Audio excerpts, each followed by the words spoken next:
बस्तर के समग्र विकास के लिए बेहतर यातायात और कनेक्टिविटी को आवश्यक बताते हुए बस्तर सांसद महेश कश्यप ने एक महत्वपूर्ण और दूरदर्शी पहल की है।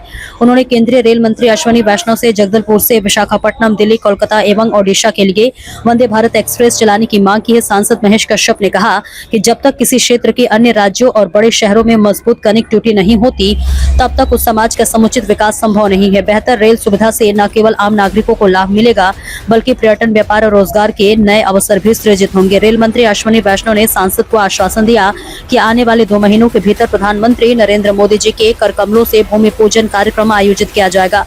इससे बस्तर क्षेत्र में आवागमन आसान होगा और विकास को नई गति मिलेगी। सांसद महेश कश्यप ने यह मुद्दा संसद के शीतकालीन सत्र में प्रमुखता से उठाया, जिससे बस्तर की आवाज राष्ट्रीय स्तर तक पहुंच सके। इसके साथ ही उन्होंने भारत सरकार की महत्वपूर्ण योजना NSS का विषय भी उठाया। उन्होंने कहा कि NSS से जुड़कर युवा देश और राष्ट्र निर्माण में अपनी भूमिका निभा सकते हैं तथा एक जिम्मेदार और बेहतर नागरिक बनने का हुनर सीख सकते हैं। इन पहलों से स्पष्ट है कि सांसद महेश कश्यप बस्तर के विकास, युवाओं के भविष्य और क्षेत्र की कनेक्टिविटी को लेकर लगातार सक्रिय और प्रतिबद्ध हैं। ब्यूरो रिपोर्ट माही सोनी के साथ। अभी शीतकालीन सत्र में मैंने एक क्वेश्चन लगाया था।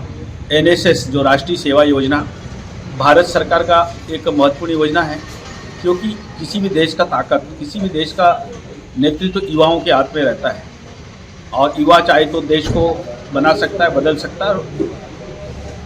युवा के दम पे हम अंग्रेजों से भी लड़ाई लड़के हमने आज़ादी पाई है। NSS राष्ट्रीय सेवा योजनाओं के माध्यम से राष्ट्रभक्ति, देश सेवा और समर्पण भाव से काम करने के लिए एक NSS जो राष्ट्रीय सेवा योजना का काम संचालित होता है और 12वीं से कॉलेज के स्टूडेंट वहाँ भाग लेते हैं। तो मैंने मांग रखा है बस्तर क्षेत्र में भी राष्ट्रीय सेवा योजनाओं के माध्यम से हमारे युवाओं को जोड़ा जाए, उनको एक तो स्वयंसेवी के रूप में उनको और समाज के लिए, देश के लिए काम जीने के लिए उनको एक दिशा मिले। इसके अलावा खेल के क्षेत्र में और अन्य योजनाओं का लाभ मिले ताकि उनका भविष्य आने वाला समय में उज्जवल भविष्य के लिए एक अच्छे व्यक्ति, अच्छे नागरिक का निर्माण हो, ये मैंने मांग रखा है। इसके अलावा हमारे यहाँ पंचायत राज व्यवस्था में जो नया पंचायतों का नवगठित पंचायतों को जो 14वीं 15वीं का लाभ नहीं मिल रहा है, जिसके चलते निर्माण कार्य में एक प्रकार से गांव के विकास में एक प्रकार से बाधा उत्पन्न हो रहा है। सेंट्रल एवं राज्य के कई योजनाओं का लाभ नहीं मिल रहा है, क्योंकि राजस्व ग्राम 1 होने के कारण 3 पंचायत 1-2 करके कर दिया गया है, जिसके चलते नहीं मिल रहा है। इसके विषय में भी मैंने नियम 77 के तहत मांग रखा था और अवसर भी मिला था और इस प्रकार से लगातार हमारे बस्तर की और भी अन्य समस्याओं को लेकर मैंने लगातार इस सत्र में कोशिश किया। अभी भी हमारे पास 5 दिन है।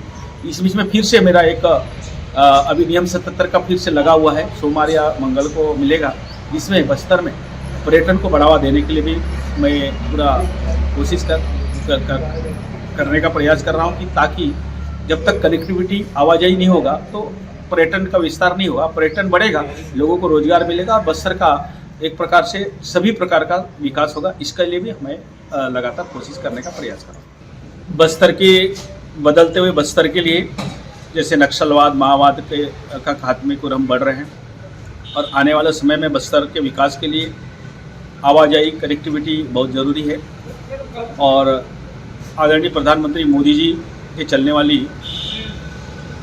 डबल इंजन की सरकार के साथ हम लोग रोड, सड़क, बिजली, पानी, शिक्षा, स्वास्थ्य के साथ साथ रेल सुविधा का विस्तार के लिए भी हम लोग लगातार प्रयास कर रहे हैं। और अभी शीतकालीन सत्र के बीच में माननीय रेल मंत्री अश्विनी वैष्णव जी से मिलना हुआ और हमारी जो बस्तर को रेलवे कनेक्टिविटी की दृष्टि से जो 4 रेल लाइन स्वीकृत हुआ है, जिसमें से दिल्ली राजारा रावघाट रेल लाइन का लगभग अभी कुछ दिन के बाद वहाँ भूमि पूजन होगा आदरणीय प्रधानमंत्री नरेंद्र मोदी जी के मुख्य अतिथि में। और एक प्रकार से आज़ादी के 80 वर्ष के बाद बस्तर के लोगों को आने वाला समय में रेल की सुविधा मिलेगा। यहाँ का व्यापार की दृष्टि से हो, चाहे हमारी देश के साथ जुड़ने का मामला है। तो इसके अलावा मैंने अभी पूरे देश में वंदे भारत ट्रेनों का संचालन हो रहा है, जो 15 घंटे लगने की जगह में 7 घंटे 8 घंटे में हम पहुंच रहे हैं। तो क्योंकि अभी जो ज़माना है एक प्रकार से समय का बहुत महत्वपूर्ण है। इसीलिए मैंने अभी अश्विनी वैष्णव जी से वंदे भारत ट्रेन का भी मांग किया है अभी तत्काल, क्योंकि हमारे एक ही रेल लाइन है जो विशाखापट्टनम रेल लाइन, जगदलपुर से विशाखापट्टनम रेल वंदे भारत चलाया जाए, विशाखापट्टनम से भुवनेश्वर चलाया जाए, विशाखापट्टनम से जगदलपुर से विशाखापट्टनम, जगदलपुर से भुवनेश्वर, और ऐसे ही हमारे रायगढ़ होके दिल्ली तक भी चलाने का मैंने मांग रखा है। साथ ही जगदलपुर से एक समय जगदलपुर से रायगढ़ होकर दुर्ग तक लिंक्स एक्सप्रेस चलता था, वो भी बंद पड़ा है, उसका भी मांग रखा है।